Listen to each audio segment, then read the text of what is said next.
So'nggi kunlarda Muhiddin aka bilan Saturnni o'rtasida har xil muammolar bo'lyapti.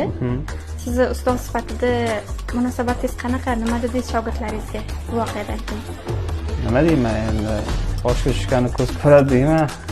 Shunaqa bo'lishi aniqroq edi, chunki bilmasdan turib ba'zi bunchalik yaqin bo'lib ketish yoki boshqa narsa bo'lib ketish noto'g'ri deb o'yladim.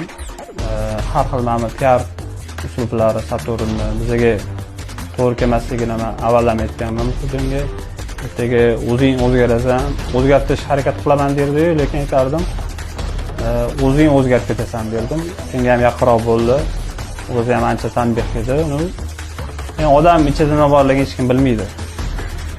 Saturn ham o'g'li ham sochim bundoq qarasa yaxshi bola, yomon bola emas, lekin qanaqa o'zgarib ketganini menimcha o'zi ham bilmasa kerak. Ijobiy hal bo'lmaganiga afsuslanaman albatta. Sportchilar shunaqaki, tez ko'tariladi va tez yiqiladi. U sportchilar qanaqa bo'ladi desa, ko'rmaganni ko'rganni qursin yo bo'lmasa zvezda balezni deydimi bizning tilda, o'zimizdan jadal tilda. Zvezda balezni kerakda, mendan zo'r yo'q deb o'ylayman.